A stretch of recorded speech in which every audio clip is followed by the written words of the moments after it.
Vamos começar agora a defesa de dissertação de mestrado do estudante Sandro Luiz João, intitulada Buscando Convergências entre Valores e Práticas Pedagógicas, Ensino de Ciências em um Ciclo de Pesquisação em uma Escola na Prisão.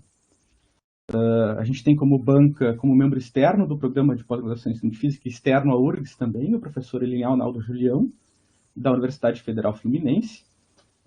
A membro da URGS, mas externa ao Programa de Pós-Graduação em Ensino de Física, a professora Aline Cunha, da Faculdade de Educação da Universidade, e a membro do nosso programa, da banca, é a professora Neuza Terecinha Massoni.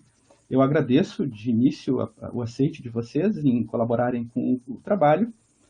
O Sandro vai ter aproximadamente 50 minutos a 1 hora para apresentar o seu trabalho, e depois a gente vai passar para a arguição.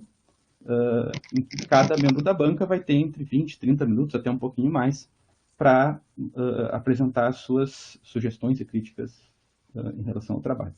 Eu vou pedir para a banca fechar um pouquinho agora a câmera, porque o Sandro vai fazer a apresentação, e aí depois a gente abre a câmera para o momento de arguição, certo?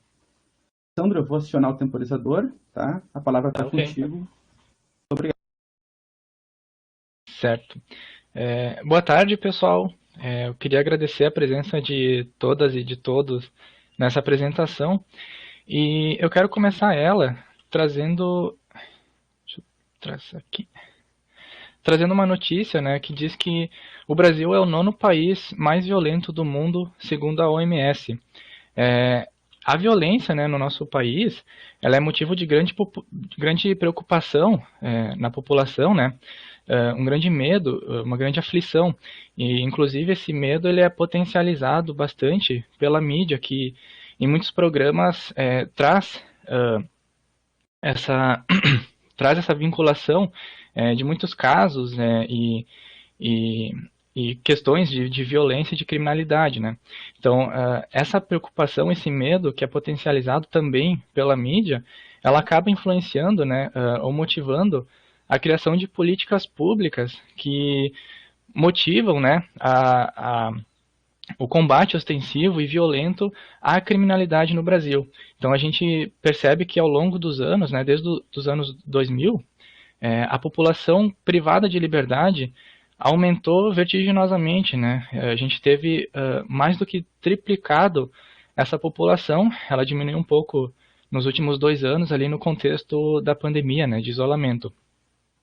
E esse modelo penal que o Brasil adota, ele é bastante parecido com o modelo penal dos Estados Unidos, que na década de 80 viu a população privada de liberdade explodir, né?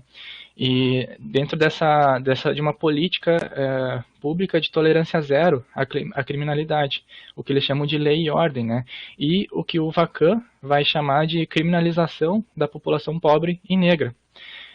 Então isso causou nesse período um super encarceramento e que hoje, né, a gente observa nos Estados Unidos uma população de 1,8 milhão, aliás em 2020, né, 1,8 milhão de pessoas aprisionadas, e sendo hoje a maior população aprisionada no mundo e a maior taxa de aprisionamento também. Esse modelo penal dos Estados Unidos, ele acabou influenciando bastante o modelo de outros países, né, principalmente da América Latina, com o que o Vacan chama de vento punitivo.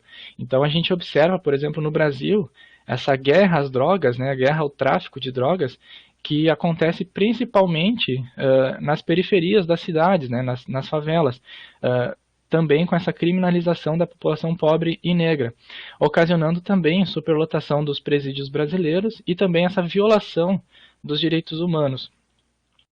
Então, se a gente for comparar, né, a gente vê que é bastante parecido, né, essa explosão da população privada de liberdade, né, com o modelo dos Estados Unidos, mas o que a gente percebe de diferença é que nos Estados Unidos eles tiveram recursos para construir penitenciárias, né, em todo o país, para suprir essa demanda, né, de aprisionamento.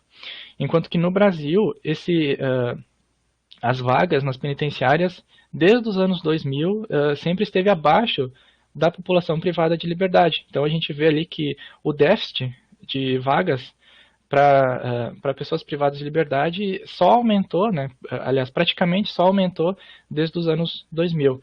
Ele só abaixou ali, né, nesse contexto da pandemia.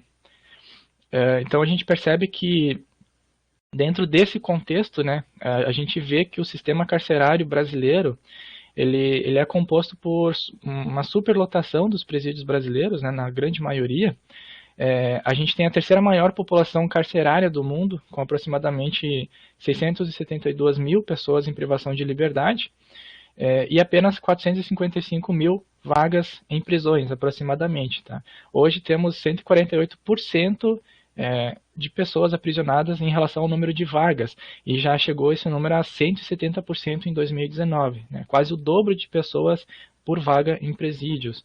Então, isso acaba motivando, acaba impulsionando a criação, a mobilização de facções dentro de penitenciárias, né, com o crime organizado, inclusive com facções tomando conta em muitas dessas penitenciárias brasileiras.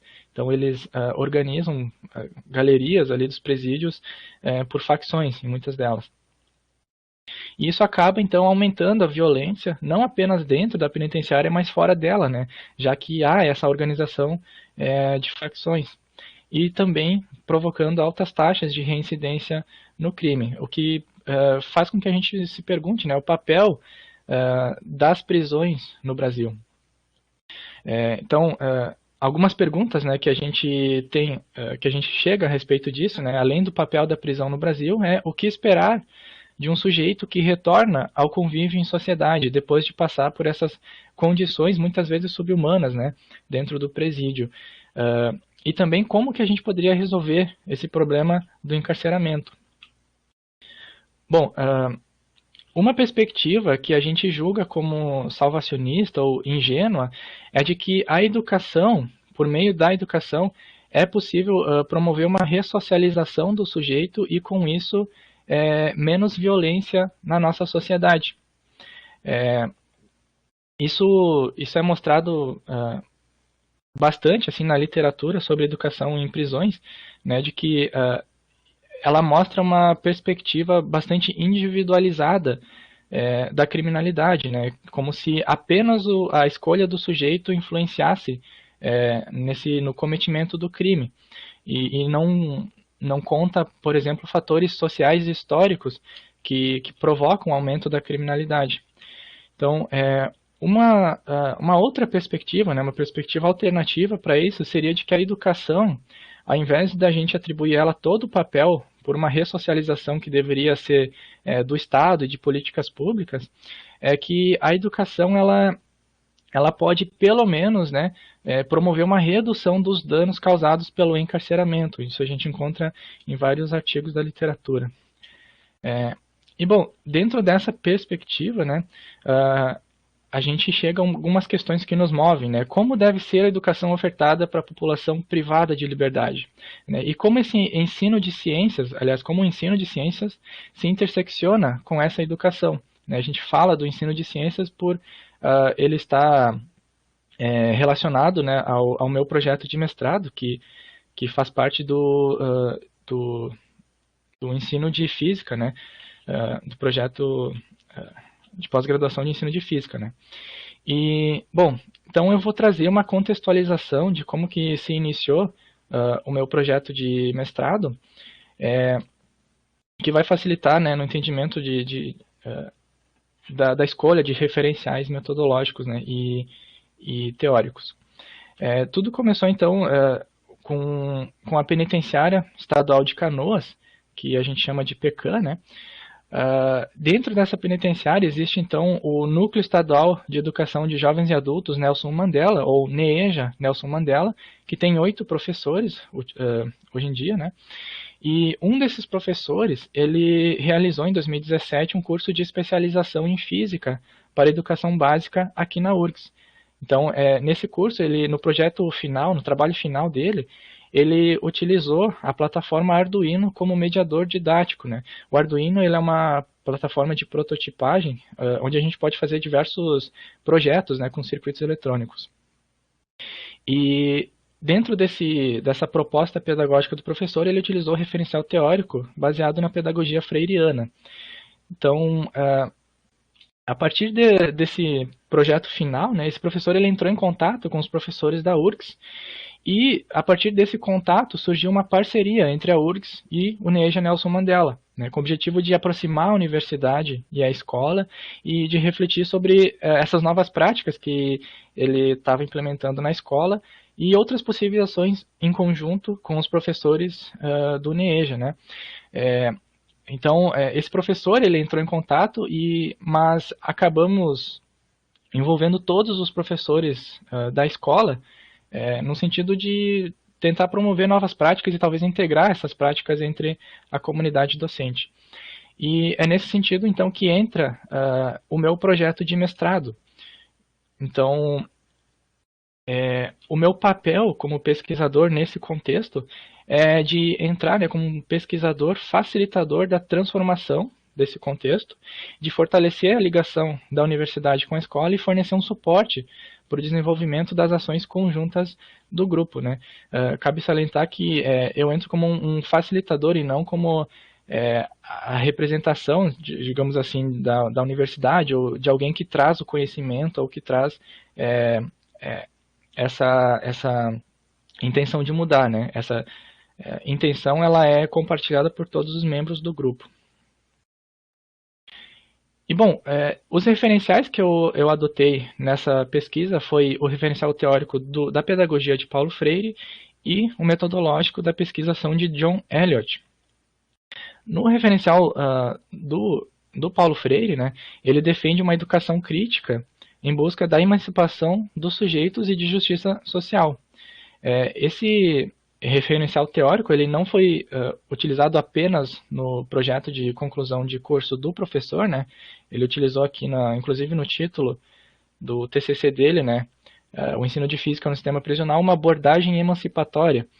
Mas ele também aparece no projeto político-pedagógico da escola, né, do NEJA Nelson Mandela. Então eu destaco aqui que eles escreveram, né, buscamos, pois em Freire, contribuições para o nosso estudo sobre prática docente da EJA na prisão, evidenciando alguns pressupostos da educação problematizadora. Então, esse referencial não é apenas um referencial que eu ou que nosso grupo da URGS defende, mas também é legitimado pelos educadores da escola. E a respeito do referencial metodológico, né, ele se trata de ele está dentro de um paradigma transformativo, né, onde a pesquisa ela tem o objetivo principal de facilitar a promoção da transformação de um contexto por meio da incorporação de valores às práticas de uma comunidade. Os valores, o autor ele define como uma qualidade dessa prática, né, ou como uma finalidade dela. Então, essa intenção de facilitar, na verdade, ela, como eu disse antes, né, destacando que ela é motivada, ela vem a partir de uma necessidade de todo o grupo, né, de toda a comunidade. Onde os educadores da escola eles também participam, né, desse projeto de pesquisa, né, das ações dessa pesquisa. Então, com esses referenciais definidos, né, a gente define a questão de pesquisa, que eu vou ler para vocês. Que ações podem contribuir para a incorporação de valores alinhados com uma educação emancipatória às práticas pedagógicas desenvolvidas para pessoas em privação de liberdade? Então, motivados por essa questão de pesquisa, a gente delineou algumas questões específicas, né, que eu vou entrar mais em detalhes depois. Alguns instrumentos de coleta e análise de dados então, que eu utilizei foram anotações em diários de bordo das visitas que eu realizei na escola, atas e relatorias das reuniões, análise de documentos e da literatura, questionários que a gente enviou para os professores e também para os alunos, gravações de entrevistas semi-estruturadas e a gente realizou a análise qualitativa desses dados com o referencial de Creswell. Bom, falando então um pouco sobre o referencial teórico, né, que é a pedagogia de Paulo Freire. Nessa pedagogia, ela entra, né, ele propõe uma pedagogia em oposição à educação bancária, que seria uma educação onde o professor seria o dono, o detentor do conhecimento, e ele depositaria esse conhecimento nos alunos. Então, em oposição a isso, ele propõe uma educação emancipatória, onde a proposta é que os alunos, por meio da educação, né, busquem a libertação das suas amarras sociais e imediatas na busca por autonomia, né, pela sua emancipação e a superação de sua situação de opressão.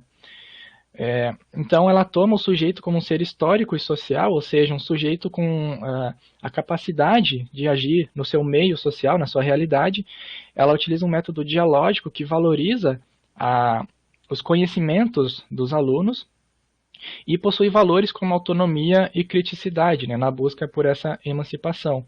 E então, essa busca, ele define como uma praxis, né, que seria a ação crítica em busca desses objetivos e também em busca de justiça social. Bom, nesse sentido a gente pode perguntar, né, poderia o ensino de ciências contribuir para uma educação emancipatória na prisão?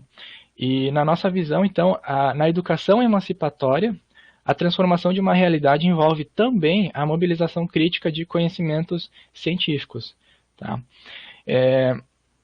Bom, falando um pouco mais então sobre o nosso referencial metodológico, a pesquisação de John Eliot, ela vem de um contexto onde o pesquisador ele trabalhou em contextos escolares, em contextos educacionais, né? E nesse sentido, a principal motivo, né, como eu disse antes, seria a transformação de um contexto, e essa transformação ela ocorreria por meio dessa incorporação de valores às práticas de um contexto, né? Onde os sujeitos se tornariam ontologicamente autênticos, alinhando os valores e as práticas. E isso não ocorreria somente a partir da ação do pesquisador, mas da ação de todo o grupo, né? Na metodologia do John Eliot, ele trabalha em ciclos de ações, né? Então, o primeiro ciclo, ele começa com a identificação de uma ideia geral, onde ele apresenta um problema e uma ideia para começar essa transformação. A partir disso, é realizado um reconhecimento inicial desse contexto, e desse reconhecimento inicial são realizados, então, planejamentos com ações que vão ser implementadas mais tarde, e essas ações vão ser monitoradas, e não apenas a implementação dessas ações, mas os seus efeitos, né, gerando um novo reconhecimento, né, do que foi modificado, digamos assim, nesse contexto. Após esse monitoramento, essa revisão, né, aliás, esse reconhecimento, é feita uma revisão da ideia geral, feita no início, né. De repente ela pode mudar, e isso inicia então a continuidade da metodologia com o início de um segundo ciclo, onde são atualizados os planejamentos, as ações e o monitoramento, né? Esses ciclos eles são efetuados, eles são implementados até que se estabeleça uma situação que esteja de acordo com a visão do grupo. Bom, a ideia geral que a gente chegou em conjunto com os professores, né, a gente não apenas realizou observações, mas conversando com os professores, de forma horizontal, a gente chegou à conclusão de que algumas experiências pedagógicas no NEJA Nelson Mandela são baseadas em práticas fundamentadas no ensino tradicional e são desvinculadas do contexto prisional, algumas práticas. Como podemos promover um ensino emancipatório nas práticas conduzidas nessa escola e adequá-las às especificidades do contexto prisional? Então, essa seria a ideia inicial que motiva a implementação da nossa metodologia. Bom, então voltando para as questões específicas, né, eu vou tentar responder as duas primeiras aqui. A primeira pergunta como se constitui a educação em prisões no Brasil? E, dentro de uma visão emancipatória de educação, quais são as práticas educativas que a literatura propõe para o contexto educacional em prisões? Para responder isso, então, a gente realizou uma análise de documentos oficiais e também uma revisão da literatura. Nessa análise dos documentos oficiais, eu coloquei alguns deles aqui na tela, mas eu destaco então a primeira lei, né, que seria a Lei de Execução Penal, que traz já no primeiro artigo que o objetivo da execução penal é proporcionar condições para a harmônica integração social do condenado e do internado. Então, esse seria, digamos, o objetivo que já está na lei de 1984. E a Constituição Federal de 88 traz no seu texto que a educação é um direito de todos e dever do Estado. Então, a lei de execução penal e a Constituição Federal abriram caminho para a implementação de escolas ao longo das penitenciárias do Brasil. E depois disso vieram outras diretrizes e planos estratégicos também visando essa ampliação do acesso à educação. Bom, a revisão da literatura que eu realizei teve como intenção inicial uma revisão sobre o ensino de física, ou ao menos o ensino de ciências da natureza na literatura a respeito dessa educação em prisões.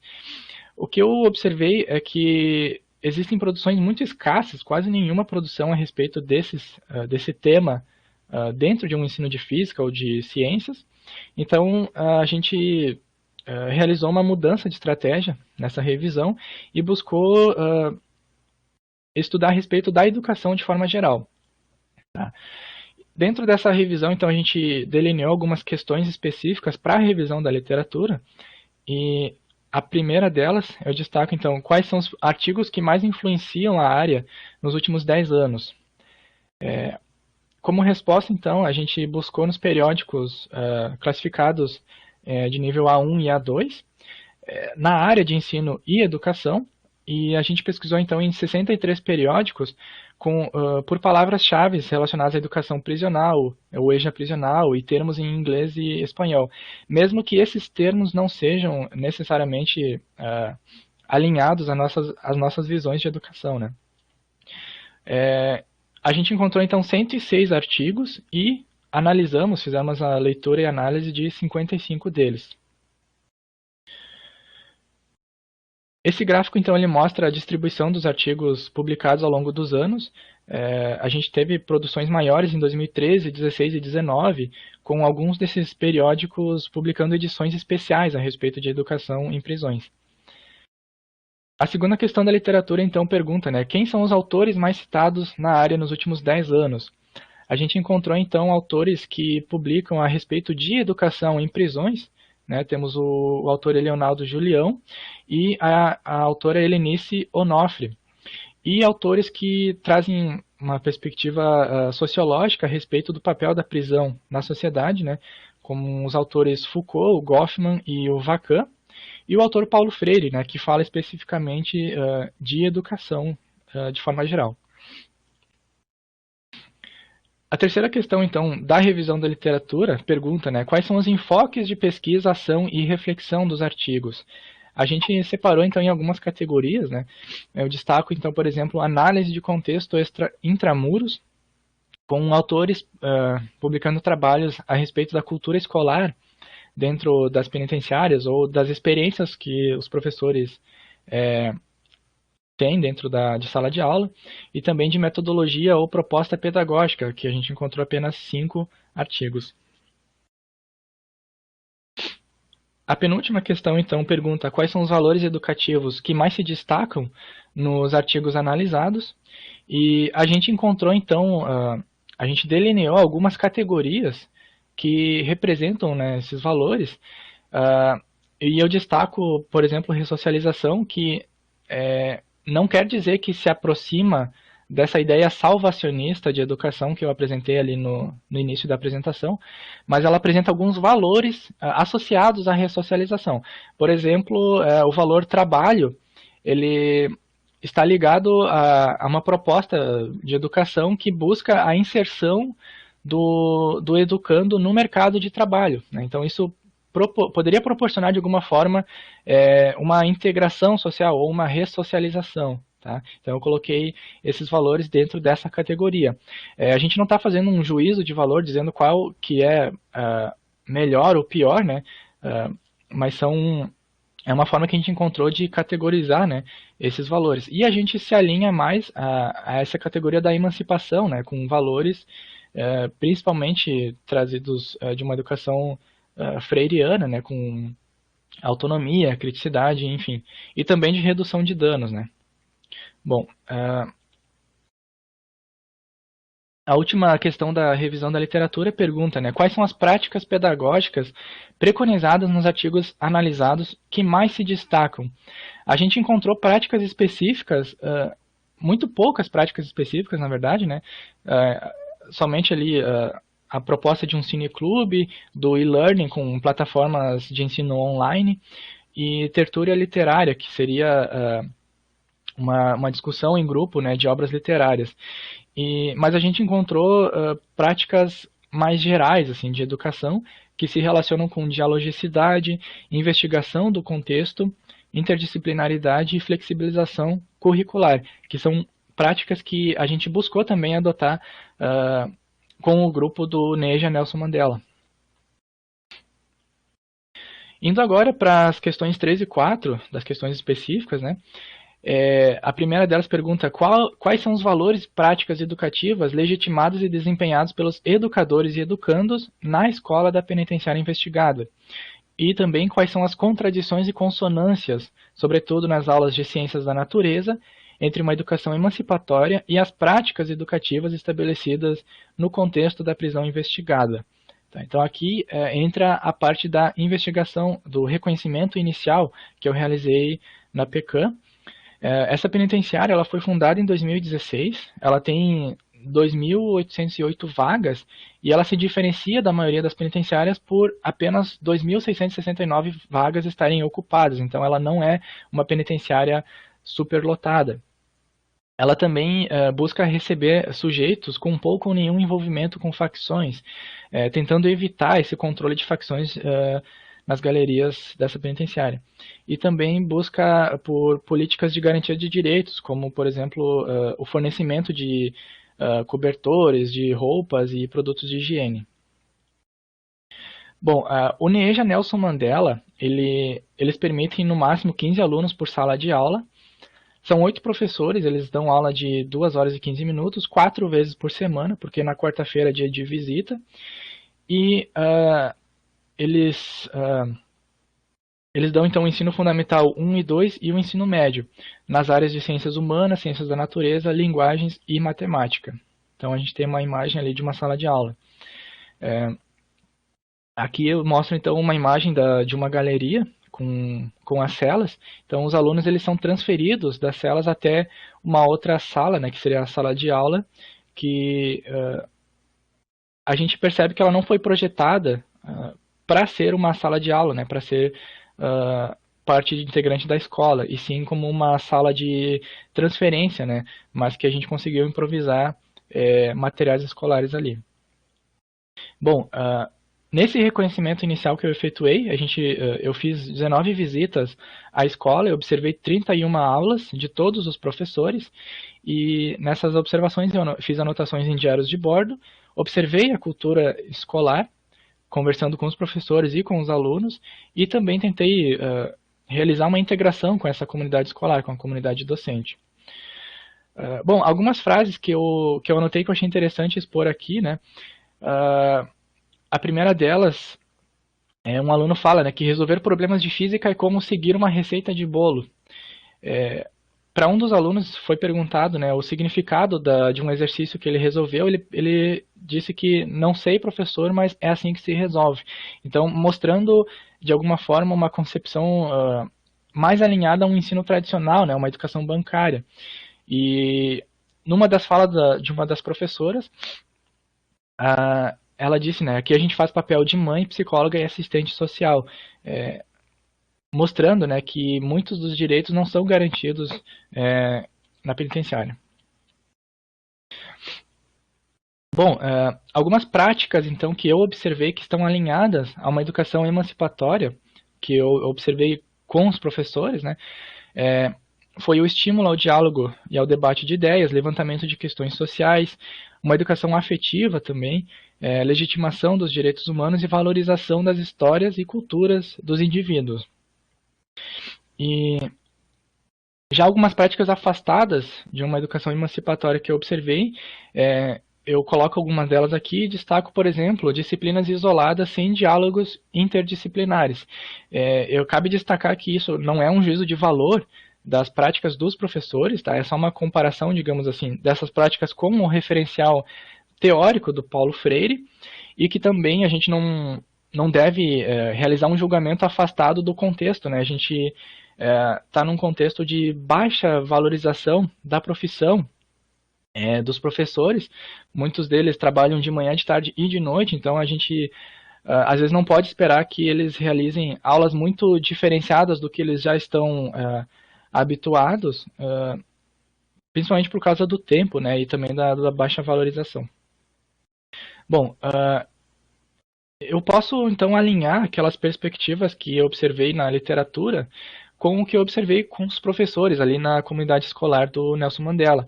Então, dentro de uma hierarquia dessas perspectivas, né, eu posso dizer que a maioria dos professores valorizam mais uma educação emancipatória, né? E seguido de uma educação voltada à redução de danos, depois escolarização, direitos humanos e, por último, ressocialização. Mas a gente encontra nas falas de alunos e professores valores alinhados a todas essas perspectivas, né? Mas com mais enfoque na emancipação. Bom, e por último, então, a questão de pesquisa específica é de que forma é possível vincular as práticas educativas desse contexto com os valores dessa educação. Essa é uma das questões mais importantes, né, porque ela ajuda a guiar toda a metodologia da pesquisação. Então, a gente realizou o planejamento de algumas ações.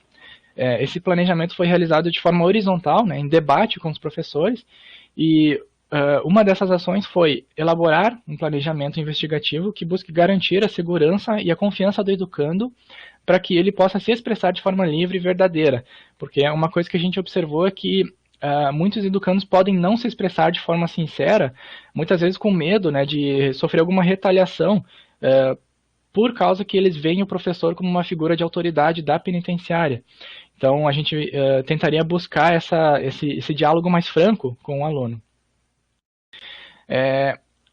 Um outro planejamento se baseia, por exemplo, numa das falas de uma professora que disse: a gente começou a dar aulas aqui sem nenhuma formação inicial, só com a nossa experiência mesmo, que é de escola normal, né, de escola regular.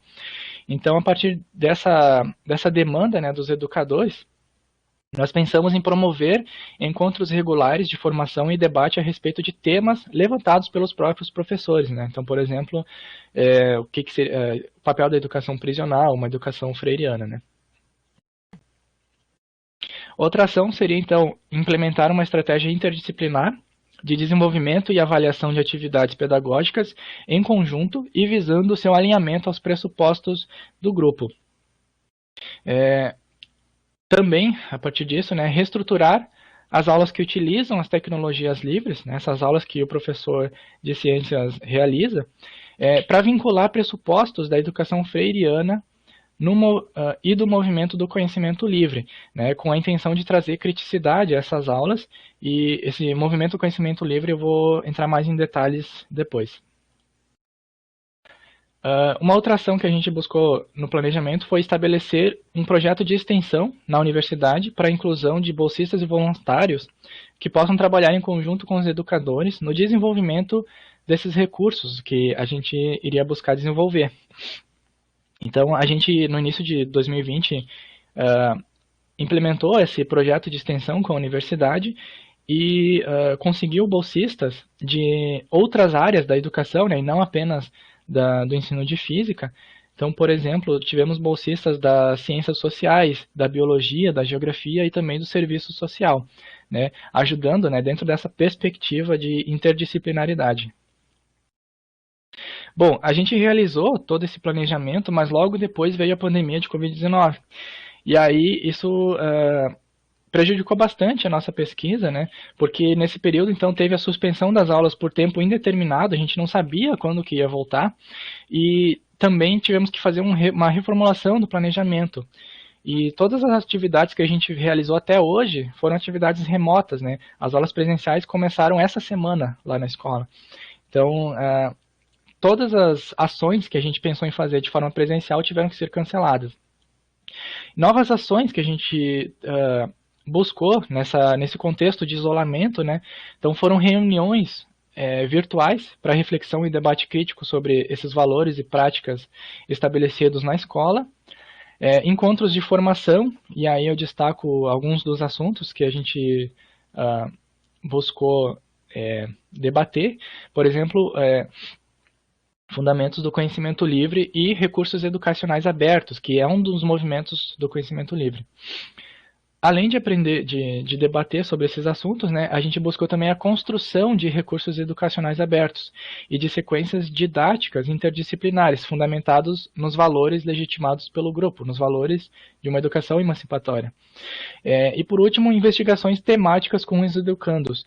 Essa investigação temática ocorreu quando as aulas à distância voltaram no NEJA Nelson Mandela, e os professores mandavam atividades escritas, né, para os alunos. Bom, dentro desse contexto de planejamento e dessas reuniões, né, uma das falas que eu destaco de uma professora foi: sei que a teoria, o debate e os encontros são importantes, mas confesso, sou da prática. Poderei ser mais atuante quando as atividades presenciais forem retomadas, o que revelou, de certa forma, uma certa desmotivação por parte de alguns professores por estarem em um contexto de isolamento, né? Isso afetou a todos nós, mas também por eles estarem afastados da prática. Então, apenas discussões teóricas não foram muito proveitosas para alguns deles. Bom, nesses encontros de formação, onde a gente delineou com o grupo e com a comunidade escolar, né? A gente buscou alguns temas, por exemplo, pressupostos do EJA, né? E eu destaco encontros de formação sobre a sociedade do conhecimento e o conhecimento livre, tá? Que eu vou entrar mais em detalhes agora. Esse pressuposto, essa teoria, ela é a teoria da sociedade do conhecimento, né? Uma teoria do autor Nico Ster, que ele traz uma ideia baseada de que o conhecimento, que ele define como capacidade de ação, tá? E não apenas e não informações, né? Mas o conhecimento como capacidade de ação, ele é o principal recurso das sociedades pós-industriais. Tá? E além disso, que a privação do conhecimento ou a falta de acesso ao conhecimento é um dos principais fatores de propagação de desigualdades sociais na sociedade. Nesse sentido, o movimento do conhecimento livre ou da cultura livre, ele pode ser usado, digamos assim, ele pode ser seguido com a intenção de combater alguns desses problemas, né, desses problemas de falta de acesso ao conhecimento. Então, eu destaco, por exemplo, o movimento do software livre, né, onde os usuários podem se apropriar desse software, fazer modificações, né, de hardwares livres e também dos recursos educacionais abertos. Os recursos educacionais abertos, então, é qualquer recurso que eu possa utilizar como um recurso pedagógico, né, um recurso dentro de sala de aula, e que os professores podem modificar, então, modificar e de acordo com o seu contexto, trazendo essa ideia de que o professor ele também é um autor dentro da sala de aula, que ele não vai receber um material pronto e apenas replicar como se fosse um técnico, né? Então, essa elaboração de recursos educacionais abertos permite também, né, possibilita a construção de autonomias, né? E essas ideias também são bastante exploradas pela autora Marina, que é a nossa colega aqui do PPG. Bom, um desses recursos educacionais abertos que a gente se propôs a construir, ele está dentro de uma proposta interdisciplinar que a gente escolheu, né, o tema, um tema significativo para os alunos, que foi o tema da alimentação. Dentro desse tema, a gente justificou a escolha dele, porque dentro da PECAM existe uma horta, né, existem várias hortas, na verdade, que os alunos que são trabalhadores cuidam, tomam conta, né? Então, eu destaco, por exemplo, uma fala de uma professora, né? Alguns alunos trabalhadores cuidam da horta lá dentro. eles adoram fazer aquilo e vivem falando a respeito. Então, nesse sentido, a gente achou pertinente a escolha do tema alimentação para falar de todos os aspectos sociais, individuais, culturais, históricos que se relacionam à alimentação. Nesse sentido, então, a gente elaborou alguns tópicos que se relacionam a esse tema e que transpassam por todas as áreas do conhecimento, e a gente então elaborou uma apostila com textos introdutórios a respeito desses temas, e eu destaco o último tema, que seria a horta automatizada, que foi uma proposta de um projeto pedagógico, né, aonde, opa, saiu aqui da minha tela, aonde a gente se propôs a construir então uma horta automatizada que funciona dessa forma. Um painel solar, ele carrega uma bateria que fornece energia para o sistema, né? Onde o Arduino ele realiza medidas de umidade do solo da horta. Se a horta tiver com um solo muito seco, o Arduino aciona uma bomba que vai trazer água de um reservatório para molhar as plantas dessa horta. Tá? Então, isso é dentro dessa perspectiva, dessas atividades do professor de ciências, né, que ele trabalha com o Arduino, e que a gente buscou relacionar essa proposta de utilização do Arduino com o tema interdisciplinar. Né?